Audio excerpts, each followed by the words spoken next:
Ahmed Tidiane Sy benn jaamu yàlla bu xeebu la di wuyoo ni taalibe Mawlana Cheikh Ibrahim la te may ñaan yàlla dimbale ma ci ba pare saxal ma ci doon koo xam ni daanaka sama jàng ci côté tubaab la gën a fese jàng naa am suma bac dem université def commencé médecine deuxième année médecine man maa bàyyil suma bopp parce que ci instant boobu ci laa tarbiyu bi ma tarbiyoo nag affaire bi ëpp ma doole ak ku nekk ak boo tarbiyu boo paree naka la mbir mi di mel li olof di wax boo mosee loo foogutoon ni da nga ko mos yegg foo xam ni musoo woon xalaat ni da nga fa yegg amaana da nga mel noo xam ni kenn du ko xaaree mbir mi ëppoon ma doole lool ba nga xam ni njàng dama ko bëggoon lool te yàlla mayoon ma ci cër ma néewal ko continuer di dund suma wàll ci yàlla ba mu jural ma ay jafe-jafe yu bëri ba ñu génnee ma suma kër et tout ça gannaaw gi ci laa dem 4 ans après jëlaat prise de conscience ne jàng daal am na solo ci laa jàngaat dem defi informatique ak gestion je suis informaticien je suis gestionnaire en même temps am tuuti spécialisation tamit en communication analyste programmeur la macha allah waaye ba ma génnee tamit liggéey naa fu bëri mais fu ma liggéey dem tuuti damay bàyyi xam nga la yëngu la koy këla ko ëpp doole démissionné naa 3 wala 4 fois bi mooy 4e fois te bi ma démissionné léegi def na 2 ans ba léegi suma activité yëpp ci xitmal Mawlana Cheikh Ibrahim parce que nit ki lépp loo yëngu rek na fekk na nga ko bëgg fii la yàlla tàggat suma xol ak suma cër ma ci yëngatu ànd ak lépp maa ngi am ay activité parallèles yoo xam ni moo may gën a mën a dimbalee ci li ma nekk kon ci tënk lii la di wax ni ci mbaax ak yàlla am nañ ijaaza itlaax ci tarixa bi ci faydu bi ci buntu alaaji Ousseynou ak yeneen buntu yu bëri alaaji Ousseynou Niass waaye ñun boobu la ñuy faral di citer rek di fa taxaw parce que ci buntu boobu la ñuy liggéey yeneen yëpp ci ginnaawam la ñu fekk si ba ci ay ijaaza yoo xam ni sax jóge na ci ay sëtu Seydina Cheikh radiallahu taala anhu Chérif Zoubair donc kon loolu ñu ngi koy sante yàlla bu baax a baax ci tënk daal jaam bu xeebu la boo xam ni daal bëggut lu muy xitmaal Mawlana Cheikh Ibrahim ci anam bu sell kon ci tënk lii mooy Cheikh Ahmed Tidiane Sy. sëriñ bi ma gis tamit macha allah yaa ngi xitmaal pays bi ci Dakar foo xam ne ci xolu Dakar la bu ñu waxee xolu Dakar dañuy wax HLM gis nañ ne ñu mu rëbee jeunesse bi mën nañoo gëm seen jeunesse foog jeunesse bu nekk am tey lan nga gisee fayda bi ci ak jeunesse bi du muy doxalee léegi nga xam ne yàlla daf la dimbal parce que secteur bi nga nekk secteur xale la tey macha allah gis nañ sa liggéey ci pays bi sa barki démb ziyaara bi gis nañ ko moom jofet bu taalibe yi am marché HLM bi pare ak yow la lan ngay wax ci fayda bi noonu tey xale ñu ñuy bëggee ñoo dugg ci waaw sant yàlla la parce que ci njëlbeen demee wutoon noonu ñun su may fàttaliku 97 bi ñuy dugg 97 98 bi ñuy dugg ci faydu bi demee wutoon noonu waaye léegi boo xoolee dafa mel ni dafa am un boom boo xam ni maanaam mbir mi dafa ball yaatu boo xam ni dafa jéggi dayoo bu yaatoo nag jéggi dayoo entrée massive am dafay faral di indi ay dérapage ñaareel waaye toujours man damay faral di wax ne nañuy dellu toujours ci cosaan parce que dana am solo parce que ndaw yi nga xam ne dañuy jógee ci wàllu yu bëri ñëw dañ koy jàppee mode te affaire bi du mode damay faral di wax naan bàyyi li mu indi dafa leer nañ te daanaka quintessence mission Mawlana Cheikh Ibrahim ci ndaw yi la ko tënk soo xoolee waxam bu siiw boobu waxu taarixam boobu interpellé na képp koo xam ne ndaw la ba muy wax naan l'avenir de toute une nation repose entre les mains de la jeunesse de cette nation mu n'est pas n'importe quelle jeunesse nee na une jeunesse saine une jeunesse studieuse une jeunesse ambitieuse une jeunesse déterminée une jeunesse pieuse nee na une jeunesse sans culture est comme un arbre stérile maanaam ci tënk mi ngi wax naan ni ëllëgëb réew nekkut lu mooy ci loxo ndawam yi mu ne nag waxuma n'importe quel ndaw boo xam ne dafa waajal boppam ci saqaafa ndaw boo xam ne dafa waajal boppam ci gëstu ci njub ci bëgg yàlla ci teg tànkam ci siraatal mustaqim ndaw boo xam ni dafa am culture nee na ndaw bu waajulu boppam ci loolu mi ngi mel ni garab goo xam ni dafa jërmeel du produire donc loolu Baay yàgg na cee taxaw du benn du ñaar te ay discours am yu mag a mag yi nga xam ne daka daan def ci gàmmu mooy fi lay daan éduquer daanaka taalibeem yi day daan faral di wax ndaw yi ay waleen ca kanam bu leen des gannaaw jàng leen mboolem fànnu xam-xam yi diine waaye jéggi leen sax xam-xamu diine ngeen dem jéem a découvrir les sciences boo leen ko découvrir leen jéem leen a côtoyer les plus grands chercheurs pour ngeen mën a bokk ci pour ngeen mën a indi seen contribution ci les grandes découvertes mu doon loo xam ne dana leen jëriñ dana jëriñ alam bi dana jëriñ xeet bi donc tënkutoon ndaw ñi. donc nga gis ni léegi ndaw ñi ñëw nañu ci faydu bi mais est-ce que am nañ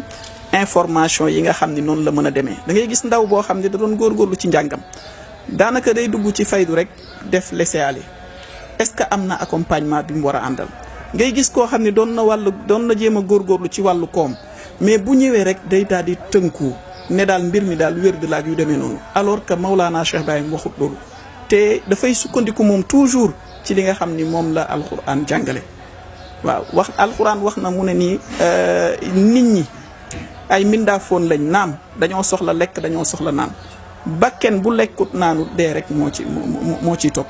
waaye nag gannaaw bakken bi mënut a ñàkk a lekk mënut a ñàkk a naan nee na faw mu liggéey te nag comme bés dana jot da nga taseeg sa borom faw nga jaamu yàlla ci la ko bàyyi tënkee nee na foofu la xamee ni waajib la ci nit ku ne mu liggéey waajib la ci ku ne nit ku ne mu jaamu yàlla. gis naa ndaw ñi dugg nañu ak doole waaye il faut que nag ñu tënk leen ci ay principes yi nga xam ni moom la faydu làmboo dérapage yi ngay gis ni yëpp bàyyeeku ci faydu bi mag ñëwoon nekkuñ ci woon da ngay gis ni ndaw ñi ñëw bees ñoo ko indi parce que mbiru fànnaawu la waaye est-ce que éducation bi nga xam ni moom la Maulana Cheikh ak principe yi nga xam ni moom la tëral ndax xam nit ñi ngi ci tënku maa ngi ci njëkk a interpellé sunu mbokk muxaddam yi rawatina man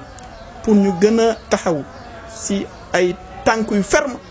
wane li nga xam ni moom la Maulana Cheikh Ibrahim indi te faydu bii du mbiru caaxaan ngëneel la boo xam ni yàlla moo ko bëbbal tey jii ci xeetu yonent yàlla Muhammad sallallahu alayhi wa sallam te li bàyyi wax xikma bi nekk ci faydu bi mooy xeet bi mooy ngën gi xeet kuntum xayra ummati uxrijat linnaas xeet la boo xam ni waruñoo tumuranke waruñoo torox ci benn anam kon faydu bi dafa ñëw en appoint pour dimbalee xeetu yonent bi yàlla Muhammad sallallahu alayhi wa sallam parce que foi bi dafa wàññeeku ngëm-ngëm bi dafa wàññeeku pas-pas bi dafa wàññeeku da ngay gis nag loolu dafay ñëw pour dimbale jaamu yàlla yi nga xam ni lottoon nañ xirtal leen ci gën a bëgg yàlla ci gën a topp yàlla ci gën a dëgmal seen borom waaye ñi ngi sant yàlla ndaw ñi ñëw nañ waaye il faut que ñu am garde fou yoo xam ni moo leen di gën a mën a orienté ci njàngale Maulana Cheikh al Islam El Hadj Ibrahima wax ci ndaw yi maa ngi ñëw ci après li mooy def yóbbu lu taalibe bi nga xam ne ci fayda tijaan looy dégg taalibe bi maa ngi ciy ñëw mais da nga nekk spécialiste en communication tey boo seetloo xadara bi loolu war nañ cee gën a en tant que spécialiste communication lan nga ciy dégg nit ñi ñu gën a éveillé mën a gën a concentré ci communication xam ne adduna mën nga am pouvoir yëpp mais soo amul communication bi am looy lay dégg nit ñi ñu gën a bàyyi xel communication tey bu fi raw rek ci communication la rawee waaw kañ très bien gis nga communication yàlla moo ñu nattu ñun dañoo am marchandise bu précieuse dañoo am crème lu raw wurus suñ ko mënoon tënk lu raw jama waaye hélas c'est dommage mënuñu ko mettre en exergue lan mooy lu raw jama Maulana Cheikh Ibrahim jant la ci bépp anam ci wàllu xam-xam ci wàllu position ci à travers le monde entier moo xam ci wàllu l'islam moo xam ci wàllu koom moo xam ci wàllu stratégie am na ay présidents yu bëri yoo xam ni Maulana Cheikh Ibrahim seen conseiller la woon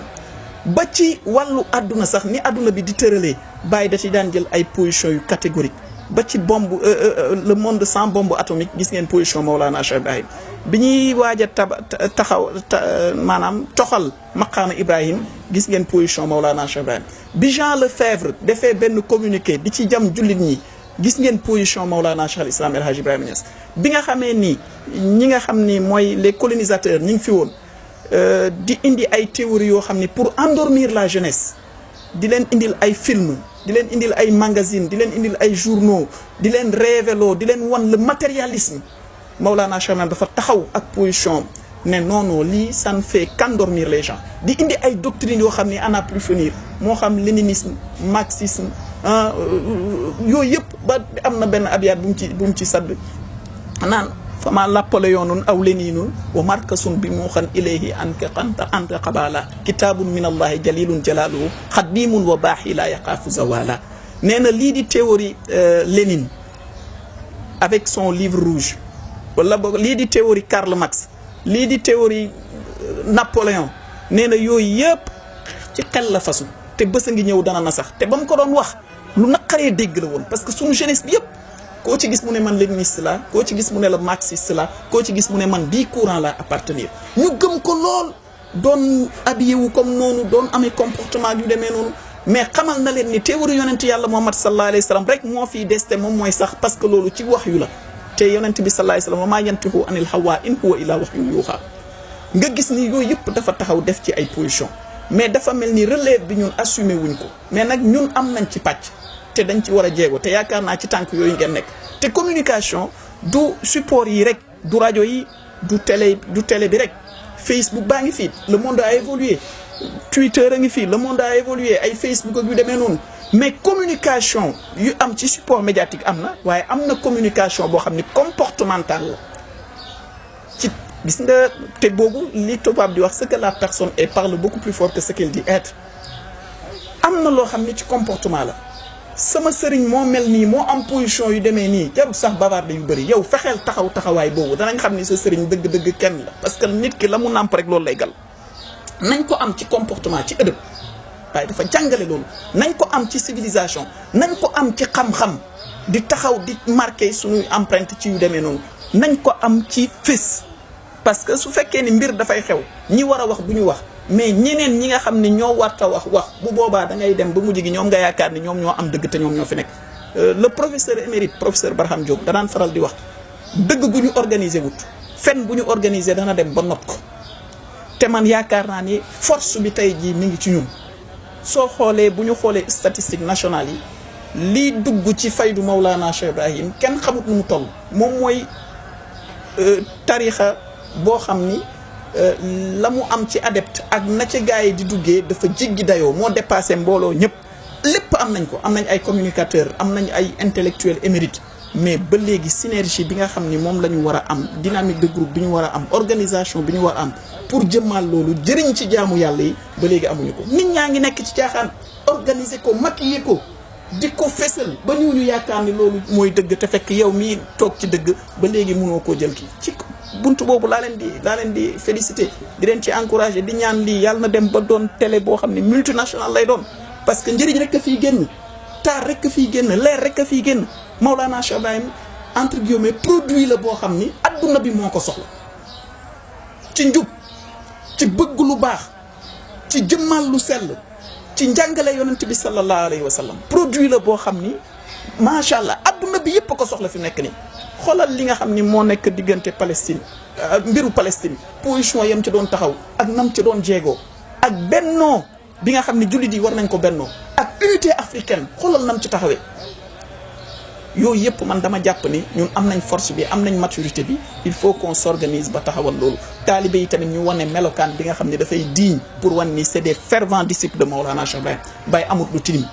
Baye amut lu bon Baye lépp lu mu yore dafa sell te ñun nag ñooy vecteurs yi nga xam ne ñoo ko war a positionner il est grand temps qu'on se positionne il est grand temps que ñu wane li nga xam ni loolu la ñu yàlla cëralee. lan ngay dénk taalibe yi tey yóbbu leen maam si yóbbu taalibe lan nga leen di wax. waaw xanaa ñu sant yàlla ci li ñu yàlla jox li Baye di wax sant yàlla war na ci làmmiñ war na ci jëf war na ci xaal sant yàlla ci làmmiñ alhamdulilah macha allah nañuy sax di sant yàlla di gërëm Mawlana Cheikh Ibrahim sant yàlla ci jëf nag mooy teraanga bii nga xam ni moom la képp kuy doomu aadama soxla yàlla teg ko sa loxo war nga sant yàlla ci xéewal boobu ci naka da ngay xool ñi fi nekkoon diine rek lañu bëggoon façon coono bu ne toggoo nañ ko ci bunt ak diine te ba léegi taxut ñu am ñu jotoon seen càkkutéef Mawlana Cheikh Ibrahim ñëw di njëriñu àdduna di ki nga xam ni mooy xettaliyaa koonu xeetu yonent yàlla Muhammad sallallahu alayhi wa sallam waxam bu rëy boobu wal ummatu fihi an asuuxamoo ila xadrati barri rahimi ilahina wax ni waxaat tamit feneen ne tawaytu wa saxaltu tarixa ila al xaq li kulli muridin waslil lil xaq bil xaq tawaytu ibadati xawaalim kullaha bi chammarayal Moustapha saahibil sitti lem naa gàttal naa yombal naa yoon ba nga xam ni mooy yeggale ci yàlla pour képp koo xam ne bëgg na yàlla te dëgmal si ma man ma yeggale ko ci yàlla te benn coono du ko ci dikkal te wax na mu ne fal xayru kullal xayri fi suxbati yiw ak bépp yiw mi ngi ci ànd ak man yow yàlla cëreel la nga ànd ak Mawlana Cheikh Ibrahim war nga sant yàlla ci loolu sant yàlla ci loolu mooy lan fexeel ba li Baye bëgg nga nekk ci te Baye bëggut lu mooy lu yonent yàlla Muhammad sallallahu alayhi wasallam jàngale te waxoon na ci waxam bi ne isa saluha ma bayna rabbikum wa mawlaakum fahad balagtuhum hayata fi ikramin wa ila fala ajatihil siwaaw boo leen demee ba jàpp ni war ngeen ma delloo njukkal ñun dañoo war a delloo njukkal Baye ci sant ko. munu leen ma delloo njukkal ci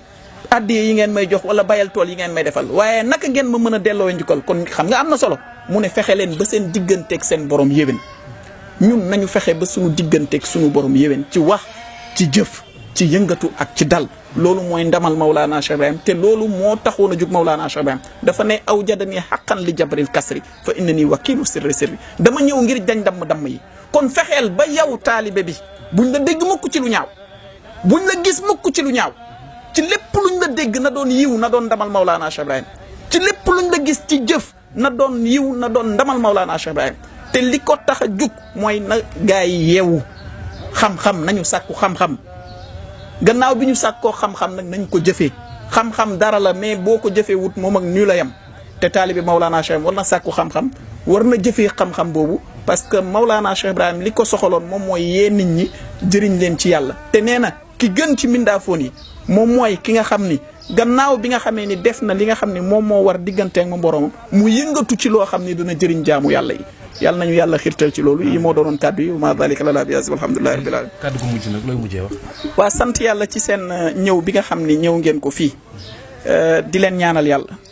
da ngeen doon ñoo xam ni yàgg naa leen cité foo leen teewut ci seen pas-pas ak ci seen engagement maa ngi jot benn mbokku taalibe bërki démb dama ko daan faral di gis ci Facebook bi mu am ay waxu baay yoo xam ne da koy segg ci tafsiram bi bind ko ba pare véhiculer ko toog naa 3 mois gisatuma ko ma oo ko téléphone ne ko man de dama la daan gis ci Facebook bi mais gisatuma la mu ne ma ah sëriñ bi man de dama ci doon dugg mais Facebook bi lu ne nga ciy gis ma ne ko adduna bi moo toll foofu bu fekkee ni lu ne nga fiy gis te mu doon lu yàqu yow nga abandonné kon li yàqu kañ lay jag ma ne ko déedéet affaire bi moom day yàqu nga def sa kemtalay kàttan waslu ci àq amaana danga ci am résultat boo xam ni sax du yow yaa ciy teg sa bët waaye ñeneen dinañ ci jëriñu yéen nag ci liggéey boobu ngeen nekk seen activité yépp nekkut lu mooy wane njàngalay Maulana Cheikh Ibrahim fésal njëriñ gi nga xam ni Maulana Cheikh Ibrahim làmboo na ko kon ñun mënuñoo def lu mooy ñaanal leen yàlla di sàkku kilifa yi faydu bi ñu ñaanal leen yàlla di sàkku mbooleem taalibe yi ñu ñaanal leen yàlla parce que olof day faral di wax ku am bool su tuuti añ jot mu ne la kaañu añ bés boo amee bool yi ñëpp danañ suur te dañoo toll ci jamono boo xam ne dañoo soxla Maulana Cheikh Ibrahim adduna bi jaxasoo na ñëpp jannaxoo nañ waaye lii maa ngi ndokkeel Cheikh Abdoul Aziz bi nga xam ni moo créé slogan boobu Baye la solution wallahi c'est Baye Niass qui est la solution te yéen ci anam boobu ngeen nekk ñu ngi leen di ñaanal bu baax di ñaan yàlla sunu faydu bi waaw kon xanaa di dénkaat sama bopp di dénk mbokk taalibe yi waxu Serigne Ousmane Ndiaye daara bi nga xam ni wane wutoon lu mooy jeex ak mbëggeel gu mat sëkk ci Maulana Cheikh Ibrahim ci waxam boobu nga xam ni doy na yóbbal képp kuy taalibe Maulana Cheikh Ibrahim Baye mooy suma naan Baye mooy suma koddaay kon bu Baye doonee sa lekk li ngay ut pour di ko lekk yow ak sa njaboot lu war a sell lay doon bu fekkee ni Baye mooy sa naan li ngay ut pour yow ak sa njaboot lu war a sell la doon parce que Baye dafa sell bu fekkee ni Baye mooy sa koddaay bu la dara jaral nga ut ay pexe yoo xam ni sellut nga dem ba ut koddaay di wane ci feeñuwaay nit ñi ne ah li mu sol macha allah te fekk niñ ko amee rafetut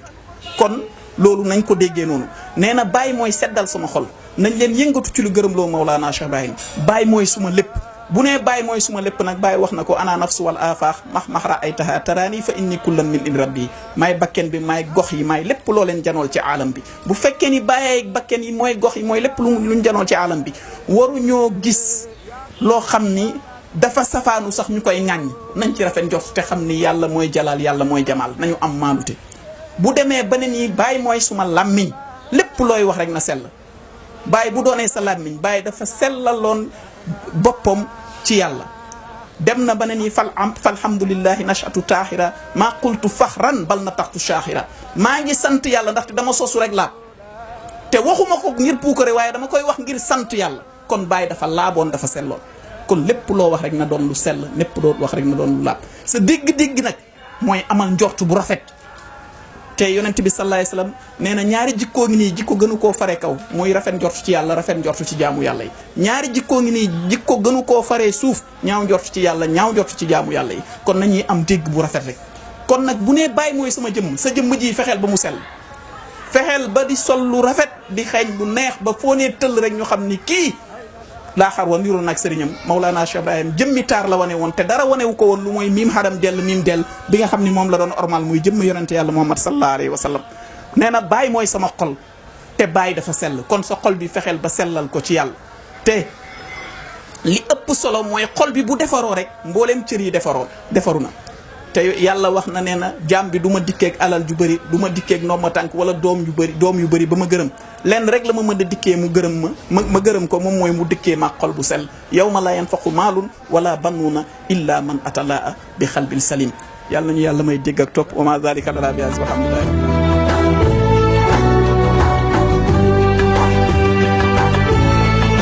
La Fayda Tijaniya s'est réalisée. Alhamdulillah.